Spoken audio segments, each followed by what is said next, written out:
Metallurgy. So this is part 2 of heat treatment. Last module we covered quench hardening, tempering, and kind of talked about what those 2 heat treatments are used for. This week we want to try to focus on the 2 last heat treatments we need to cover, and that's normalizing and annealing.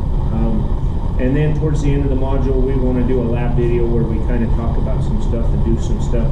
Although we have some generic tools for heat treatment around the welding lab, we'll try to make it beneficial for you guys.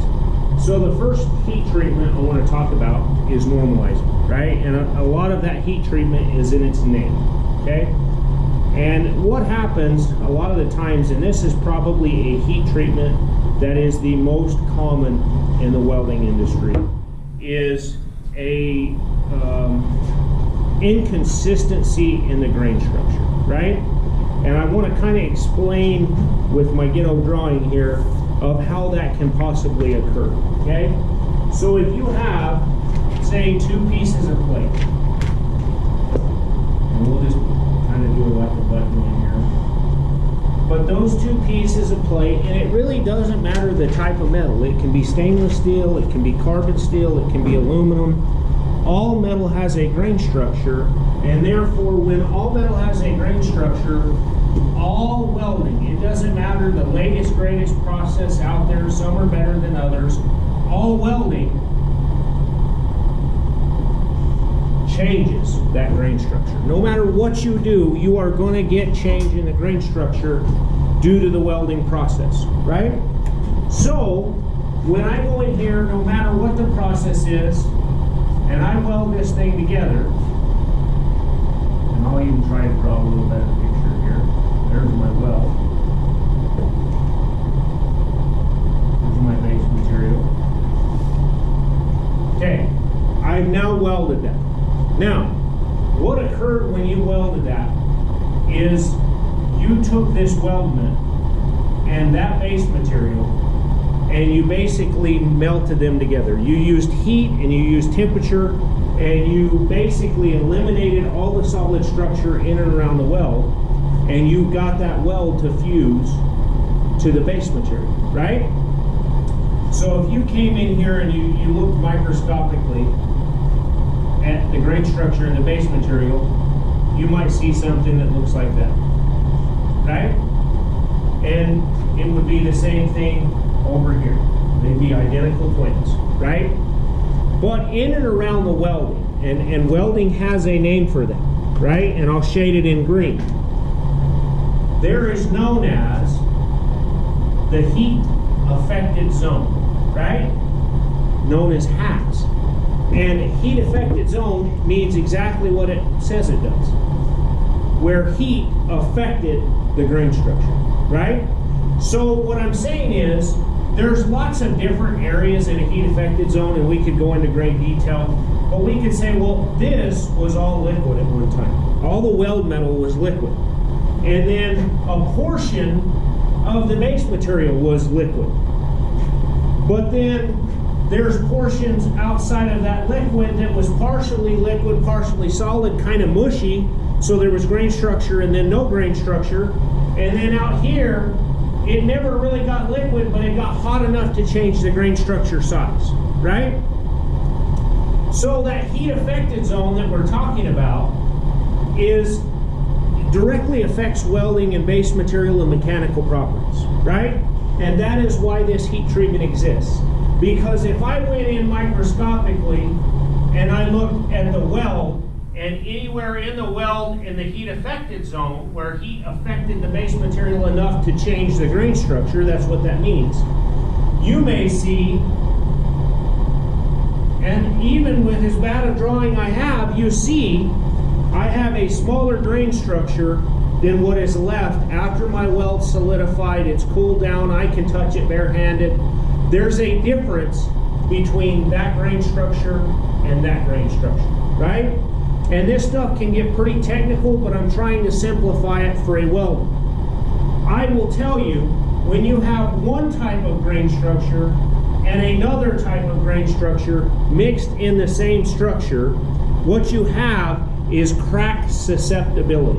It's easier for this material to crack now. And it has nothing to do with the size of the grain.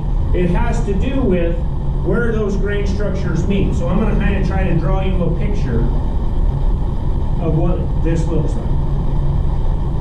Okay, so there's our weld, there's our base material. It's all one piece now.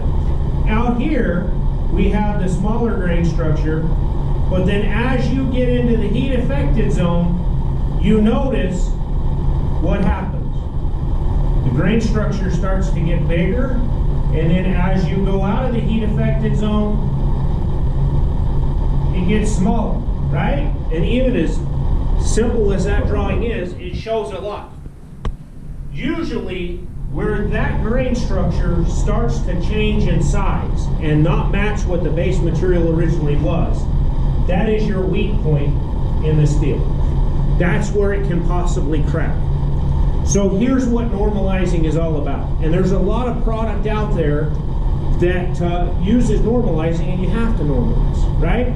There's 7 bike frame builders, motorcycle bike frame builders in the city of Albuquerque, custom bike builders. None of them build an aluminum frame bike. None of them. Because when this occurs in aluminum, you can pretty much bet a paycheck it's going to crack. And it usually cracks about 1/2 of an inch to an inch away from where the weld takes place.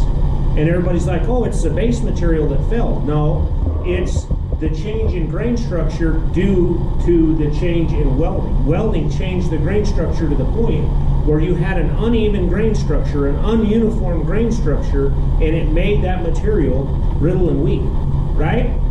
So, if I have a product that is crack susceptible, aluminum's a big one. Some stainless steels are very crack susceptible when it comes to uneven grain structures. Some higher strength steels are very crack susceptible when it comes to uneven grain structures due to welding in the heat affected zone. What you then have to do is pretty much build your product, weld it, knowing that the welding you just performed changed the grain structure. And we understand that happens, and we know that happens. But after the product's built, then it will go through a normalizing heat treatment process to repair what the welding did. So what they'll do is then they'll just take this piece and they will apply heat. How hot? Well, you've got to get it to the point where you change that grain structure again. So you have to get it above the lower critical transformation temperature. You have to get it hot enough to where you dissolve that grain structure down, right? So most of the time, normalizing is performed at 1500 to about 1700 degrees. And don't quote me on my numbers, I'm just going by the seat of my pants, right? 1500 to 1700. Now, I'm going to give you a little more information than what you guys have got so far. Why is there a variance in that heat? And what does that relate to? Those numbers are related to steel. If you heat treated aluminum with that, you get a huge mess, right? All metals have different melting temperatures. The reason they have different melting temperatures is because what they're alloyed with and what they are, right? So steel, a lot of the heat treatment takes place in normalizing at this temperature.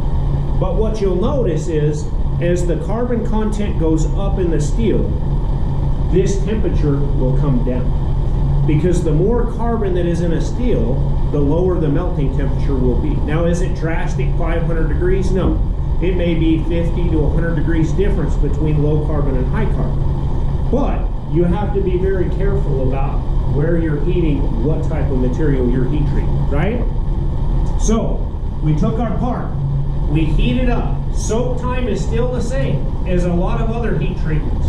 It is usually 1 hour per 1 inch thickness. So if you have a 1 inch thick weld, they're going to soak that at 1500 to 1700 degrees in an oven for 1 hour, right? What happens there is it gets nice and hot, all that grain structure dissolves. Then they'll take it directly out of the oven, and most of the time they will let it air cool. Just in steel air, no moving air. They'll just take it right out of the oven, set it out on the shop floor, or set it out on wherever, and they just let it air cool. And what happens is you start to build your colonies, and then once it hits that 1333 degrees, you're done. But what happened is we've eliminated that inconsistency in grain structure size. And we've heated the whole part up one temperature, and we've allowed that whole part to get a uniform grain structure throughout. Therefore, the crack susceptibility is not there anymore, right? So normalizing basically is done post-welding, because welding changed the grain structure size in and around the weld, known as the heat affected zone, and you have to normalize to repair that to remove crack susceptibility. Now, I know that is a very generic way of talking about normalizing, but it is that generic. Now, there's lots of different terms out there. You get spheroidizing is a term that they use when it is talking about normalizing. Homogenizing is another term they use when they're talking about normalizing. And I'll make that idea very simple for you too. Not only are they trying to make all the grain structure uniform, but when they're trying to spheroidize or homogenize, they're trying to make a uniform grain structure that is not coarse. It's a softer, more ductile material. So that's what homogenizing and spheroidizing does. It's basically making one grain structure a specific shape. Does that make sense? So in the next video, we'll cover annealing, then we'll do a little lab for you guys, and we'll be done with heat treatment and move on to the next module.